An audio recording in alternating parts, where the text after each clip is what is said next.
también ocurrir en la vida. Bueno, nos metemos de lleno con los temas Sí. políticos y la política, ¿no? De cómo se está moviendo en estas horas, las decisiones que tendrán que tomar, sobre todo los legisladores en el Congreso. Estamos hablando, por un lado, del mega DNU, por el otro, las leyes que ingresarán en extraordinarias y el tratamiento que se dará allí, o la negociación, en realidad, que comenzará allí. Está Jorge Giacobbe en línea. Jorge, ¿cómo andás? Buenas tardes. ¿Qué tal? Buenas tardes, Eleonora. Buenas tardes, Paulino. Placer, felicidades, Jorge, querido. Tanto tiempo. Igualmente para usted.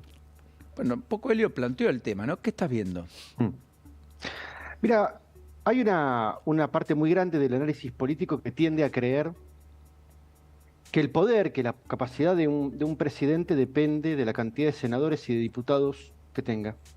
Y yo, pese a la circunstancia en la cual está el presidente Milei, quiero ir en contra de esa idea para plantearla desde otro lugar. El poder real de un presidente siempre está, en última instancia, sustentado por lo que llamamos permiso social. Sin duda. Es decir, por la capacidad de la opinión pública de entender lo que esa persona quiere hacer y de soportar el dolor que ese tránsito pueda llegar a suponer. Y lo voy a decir abiertamente, si la opinión pública acompaña a un presidente, todos los senadores y todos los diputados hayan entrado, por el partido que hayan entrado, se arrodillan y lo siguen y le hacen caso. ¿Por qué? Porque ese presidente los puede conducir a un próximo triunfo electoral, que es lo único que le interesa a un político. En cambio, si tenemos, que es la circunstancia de Milei, ¿no? Un hombre que llega a la presidencia con una debilidad muy importante en senadores y de diputados. Mientras la opinión pública lo acompañe, el sistema político le va a aprobar las cosas. Sí. Ahora, si sucediera lo contrario, y hay ejemplos de esto, y hay ejemplos muy recientes de esto, Alberto Fernández ganando con el 48%, muy cómodo en diputados y en senadores, o Cristina con el 54% en la misma circunstancia, y la opinión pública te da vuelta la cara, no hay ninguna cantidad de diputados y de senadores que te pueda salvar las papas. Finalmente, te cuelgan de un gancho y dejan que te seques al sol en el obelisco. Entonces, a mí me da la sensación de que lo que va a suceder es que el sistema político, por supuesto, lo va a querer caranchear al presidente, lo va a querer negociar, va a querer obtener cosas a cambio de aprobarle la ley, le van a tensar la cuerda, no se lo van a aprobar de primera, va a presentar 300 cosas, le van a aprobar 200. Va a haber un tironeo clásico de la política, pero en definitiva se lo van a aprobar. Porque ellos pretenden que se lo coma la realidad, no ellos. Aprobarle las leyes y que si las cosas no le funcionan, después poder decirle, fíjate, loco, nosotros te acompañamos, Claro, nosotros el costo te votamos, es tuyo. y finalmente lo que vos proponías no funcionó. Y no somos los malos de la película, el malo de la película sos vos. Claro, claro, está bien. Ahora, vos hablás de, me parece interesante este permiso social que vos estás marcando, al mismo tiempo dijiste, y lo que pueda soportar el dolor, ¿no? Y me quiero parar en ese punto, porque me parece que también ahí está la clave, sobre todo en cómo comenzaron a sincerarse los precios, empieza la economía que cruje, empieza a crujir dentro de cada una de las casas. ¿Esa es la prueba de fuego? ¿Cuánto va a soportar el dolor de la gente, el ajuste que empecemos a sentir de acá en adelante? A mi forma de ver las cosas te detenés en el punto correcto, Eleonora, porque los próximos 4 años va a haber una discusión social que va a estar significada por un montón de temas. Por la economía, por la inflación, por el dólar, por la conflictividad en la Plaza de Mayo, por un montón de cosas. Toda esa discusión es toda el maquillaje de algo que está en el fondo y en lo profundo, que es la emocionalidad de los argentinos.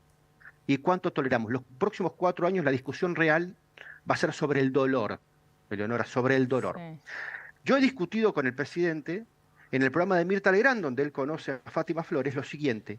Él explicaba su proyecto político y yo le decía, Javier, vos podés ser el mejor cirujano, vos podés contratar al mejor equipo que puedas, al mejor instrumentalista, al mejor anestesiólogo, a las mejores enfermeras.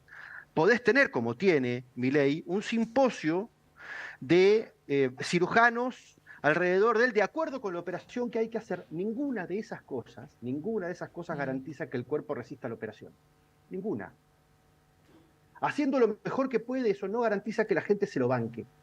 Y yo tengo constancia, y podría hablarles 2 días seguidos, de datos que muestran a una opinión pública argentina que es absolutamente infantil, absolutamente inmadura y absolutamente incoherente, que pide sistemáticamente, históricamente, cosas que después no resiste.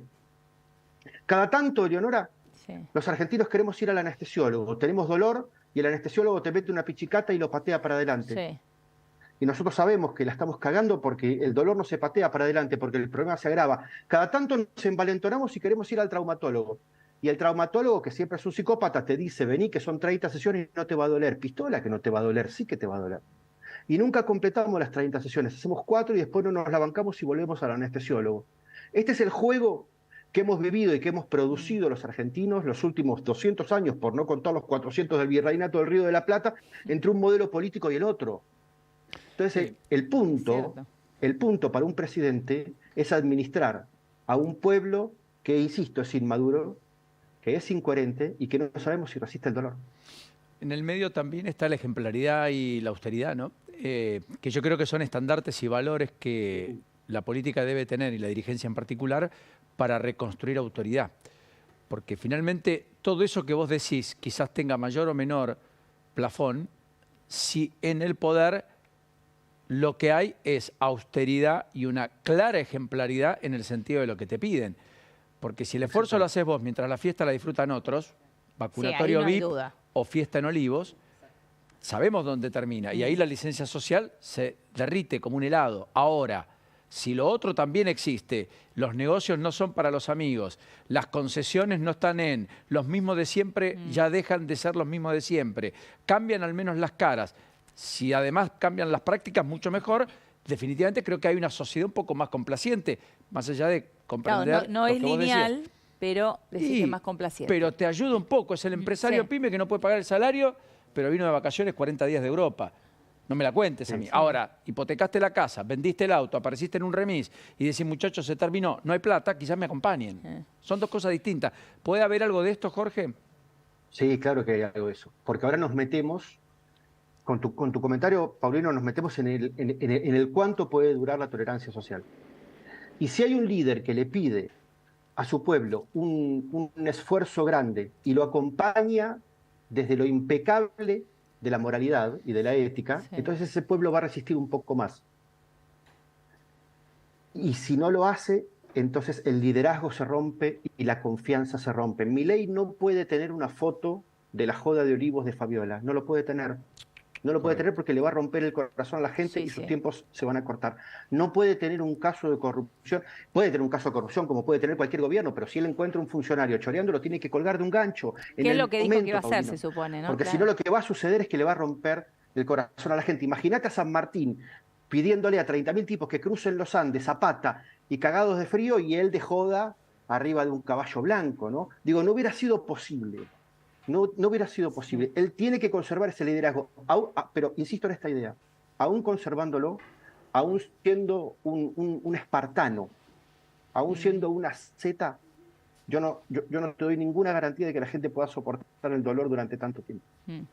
Ahora, vos mencionabas también, digo, esto por parte del oficialismo, el propio gobierno, ¿no? ¿Qué es lo que tiene que hacer y demás? Mencionábamos recién el rol de tanto los senadores como diputados. Vos decías, bueno, de alguna manera se mueven al son de la gente también, de la aprobación de la gente, esto que vos llamabas el permiso social. ¿Esto incluye también a la oposición más férrea? ¿O ahí estás hablando exclusivamente de, bueno, el PRO, el radicalismo, qué sé yo, Aliados la coalición circunstanciales, cívica, frentes claro, provinciales. aliados circunstanciales? No, estoy hablando de todos. Mira, ahora termina el año Sí, y arranca en marzo. En junio ya los políticos están a un año de una elección. Siempre están a un año o a un año y medio de una elección. Entonces, si hay un presidente que es valorado, en un momento que es valorado, nadie se le quiere poner en contra. Porque nadie quiere la opinión pública en contra de sus propias provincias, porque los gobernadores mandan a decirle a las manos que tienen en senadores y en diputados, muchachos, aflójenle, porque acá la elección de todas formas la tenemos que ganar, por oficialismo o por oposición. Lo que yo decía vale para todos, senadora, para todos.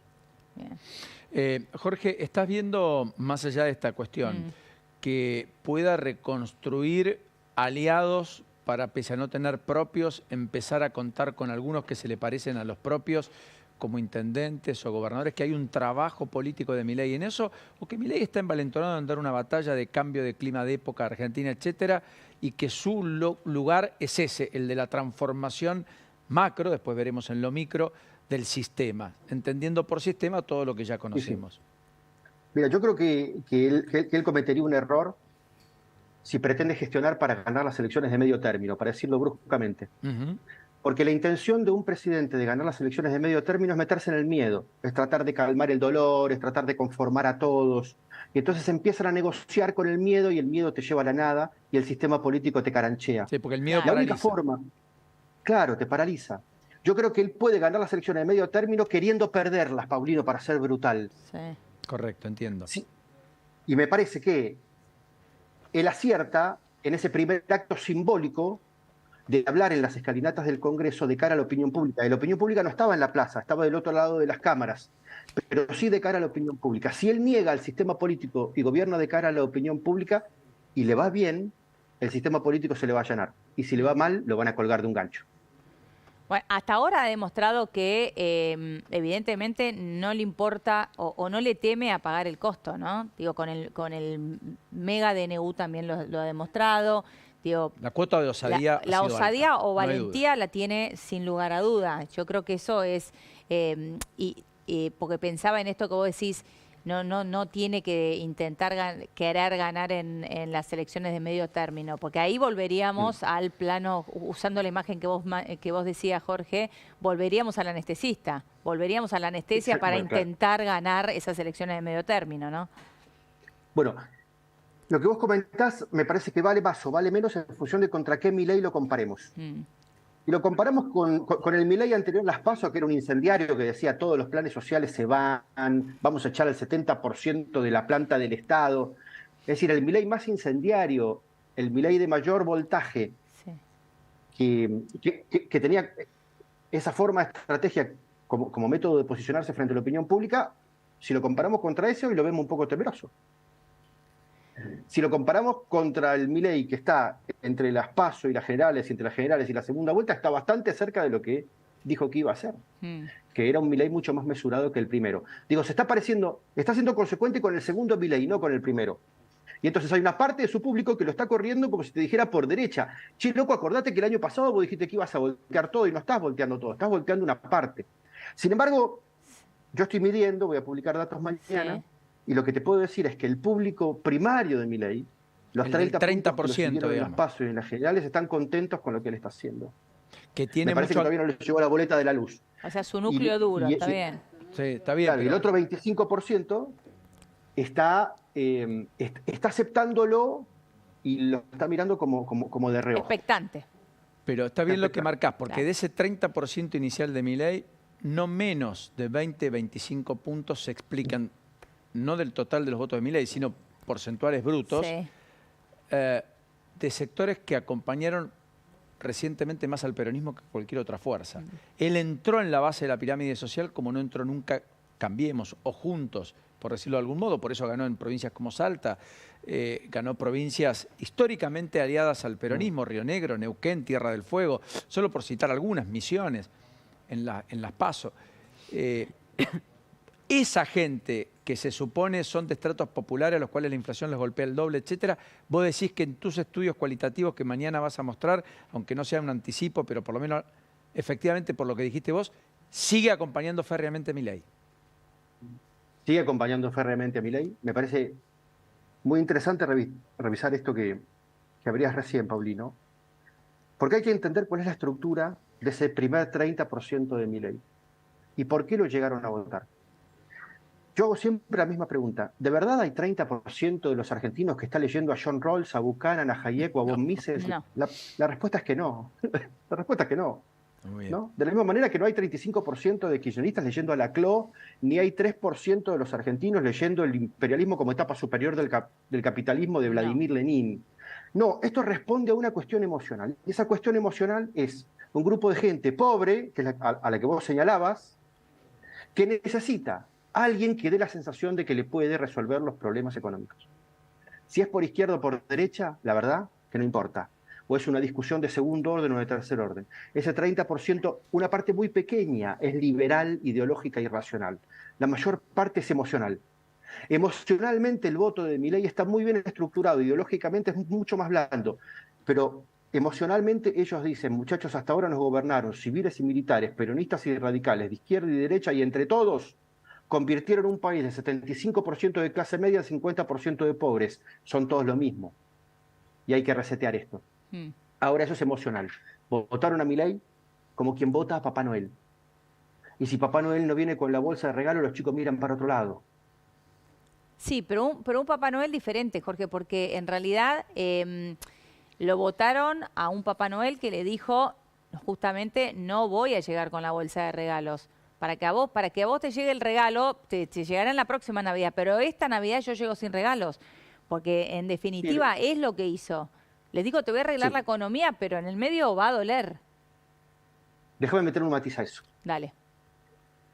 Cuando se crea un vínculo entre un político que está de campaña y un elector que lo vota, hay una promesa que es la explícita, la que el candidato dice, sí. Y hay una promesa que es la explícita, que es lo que el otro desea. La verdad que en toda relación hay una promesa explícita y una implícita. Todos los que nos hemos casado alguna vez lo sabemos perfectamente. Después esas promesas no necesariamente se cumplen. Yo creo que la gente que lo votó entiende que Milei le propone primero un camino duro, pero al final está la bolsa con regalos. Entonces, en algún momento la bolsa con regalos, tarde o temprano, tiene que aparecer.